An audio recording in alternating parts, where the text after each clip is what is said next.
Olá pessoal, aqui é o professor Diego Thierres, professor de Radiologia do canal Irradiando em Odontologia, e hoje a gente vai dar continuidade aqui no bloco de aulas sobre radiografia panorâmica. Vai ser uma aula curta, uma aula rápida sobre os equipamentos de radiologia odontológica, tá?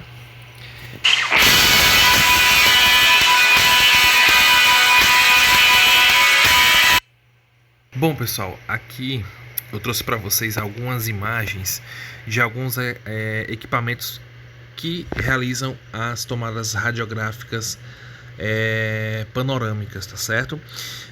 Hoje o mercado ele tem uma variedade grande de equipamentos, mas só que basicamente eles obedecem o mesmo princípio, tá? Cada fabricante tem a sua peculiaridade, é igual a carro, né? Mas sempre no final do nosso exame a gente sempre tem aquela imagem característica, né? Aquela imagem radiográfica característica. Então a gente pode olhar aqui, como a gente pode observar nessa primeira figura da esquerda, uma paciente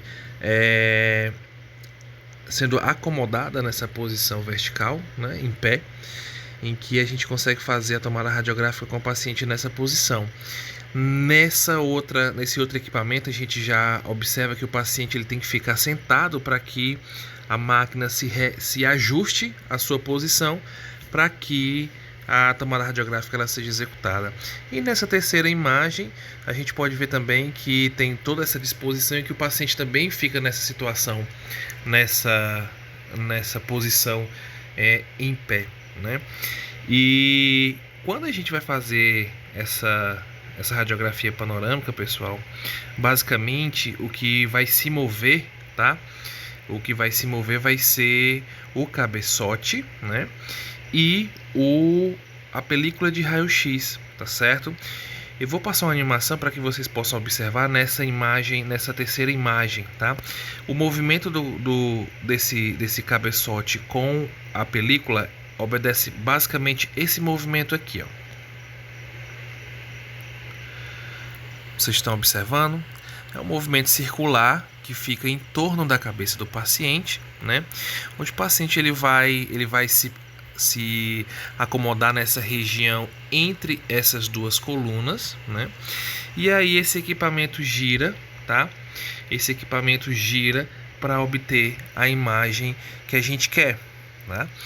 Então, esses equipamentos eles possuem a vantagem de não só fazer a radiografia panorâmica, né? Aqui a gente está acostumado a ver. Esse equipamento ele consegue fazer uma série de outras imagens, né? Inclusive imagens frontais e laterais de ATM, por exemplo, tá certo? Elas conseguem também, esses equipamentos, especificar algumas regiões, como o seio maxilar, por exemplo, tá certo?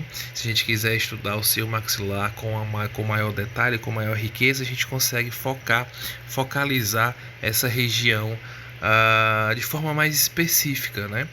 Então, esses equipamentos eles não estão diretamente relacionados somente com a radiografia panorâmica, né? A depender do que a gente queira observar, a gente pode conseguir outros tipos de tomadas radiográficas. Então a gente trouxe aqui, gente, um equipamento, tá, que executa essa imagem panorâmica, tá? E a gente pode observar algumas porções que são importantes que a gente saiba, né? Por exemplo, vamos lá para o número 1, tá? O número 1, pessoal, é o braço de giro, tá certo? Esse braço que eu mostrei para vocês no slide anterior é o que vai fazer essa rotação, tá certo? Essa rotação do cabeçote, tá? Mostrada aqui pelo número 6, tá certo? O cabeçote do raio-x, tá? E vai girar também não só o cabeçote, mas como um sensor digital, caso esse equipamento seja digital. No caso aqui o sensor um EDS, por exemplo, né? E aí a gente vai para o 3, né? Que a gente tem o painel de controle. Esse painel de controle a gente vai ver no slide seguinte o que a gente pode ajustar, tá certo? E aqui a gente tem vários tipos de ajuste, tá?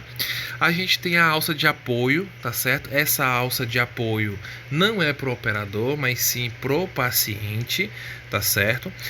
O paciente, na hora que ele se posicionar entre o cabeçote e o sensor, ele vai apoiar suas mãos para que ele fique estável e não se movimente durante a tomada radiográfica, tá? Isso é muito importante porque se o paciente tiver alguns movimentos um pouco maiores, a radiografia ela vai apresentar deformidades, tá certo? A gente vai seguindo, né? No 5 a gente vê o mecanismo de movimentação, que é a região do equipamento em que segura todo esse braço giratório, né? Um braço que gira essa porção do cabeçote, tá certo? E aí a gente vai também ver no número 7 o apoio da cabeça, né? Esse apoio da cabeça, ele tem alguns outros dispositivos que vai fazer com que toda a cabeça do paciente fique bastante estável, tá certo? Como as olivas que eu vou mostrar depois em outra oportunidade, tá certo? O suporte para o mento, tá? E o dispositivo de mordida, tá bom? E aí a gente vem para o suporte do paciente, que é onde o paciente ele vai se acomodar naquela região, né? E o número 9, que é a coluna do aparelho, que ela pode estar fixa na parede ou apoiada por uma base, tá certo?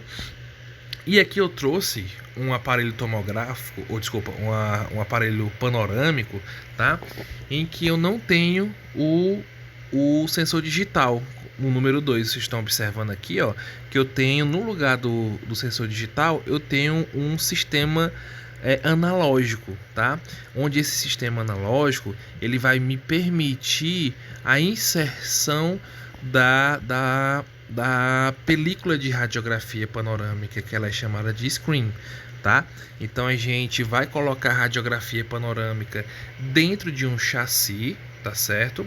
E esse chassi vai ter dentro dele logo imediatamente depois alguns ecrãs intensificadores que vai fazer com que eu tenho uma baixa emissão de raio-x, tá certo? Isso vai me permitir uma baixa emissão de raio-x, tá?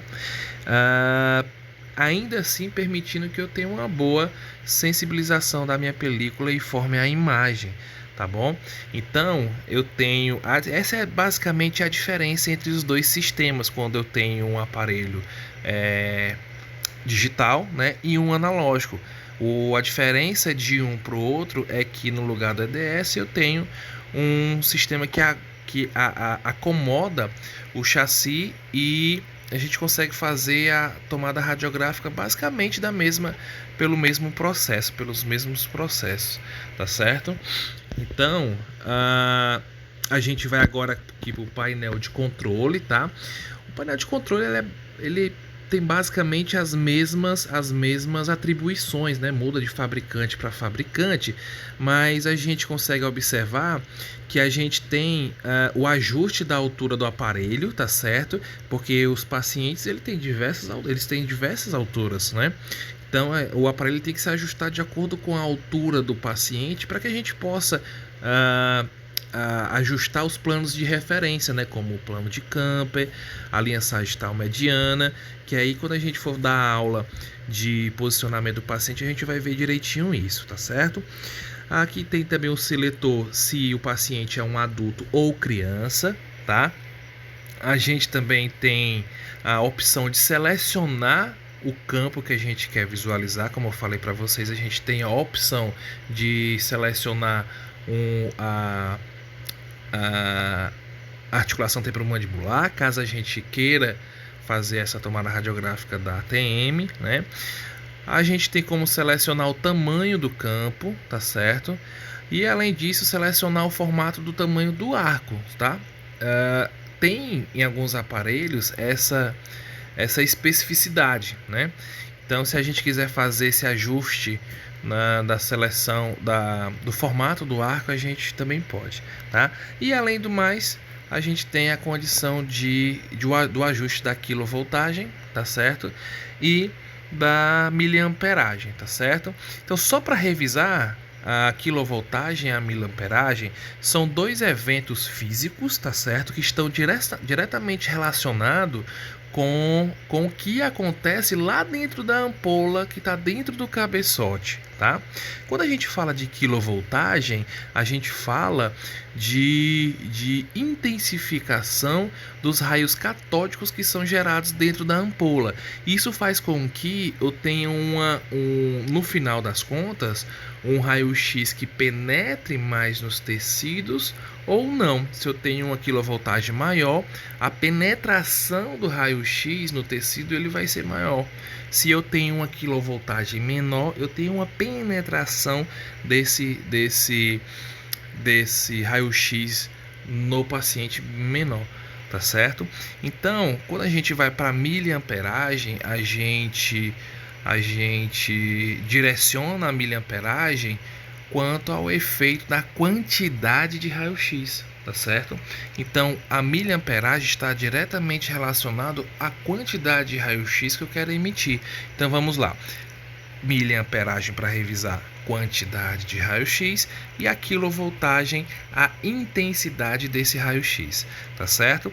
E alguns aparelhos, pessoal, têm uma especificidade de, na hora que inicia o processo da tomada radiográfica, o próprio aparelho ele identifica a quantidade de raio-x que passa pelo tecido, tá? E ele faz esse ajuste ali nos 3 primeiros segundos, 3 a 5 primeiros segundos, e ele faz esse ajuste automático da quilovoltagem, da miliamperagem, além da velocidade de rotação daquela coluna que eu mostrei para vocês, tá certo? Então, no final de tudo, pessoal, a gente obtém esse padrão de imagem, tá?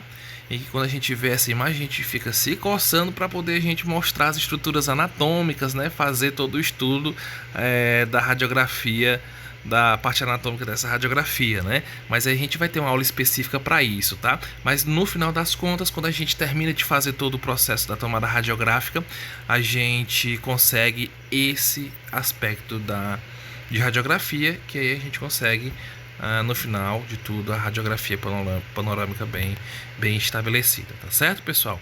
Então, se você chegou até aqui é porque gostou da aula, muito provavelmente, tá certo? E vou pedir para que você dê uma curta lá, tá? Dê um like, se inscreva no canal para que a gente possa estar fazendo a divulgação do nosso canal Irradiando em Odontologia e que sirva aí para outras pessoas interessadas no assunto, tá bom? Logo em breve a gente está postando outras aulas pertinentes à radiografia panorâmica, porque esse bloco será somente de radiografia panorâmica, tá bom, pessoal? Até mais, tudo de bom, até a próxima aula.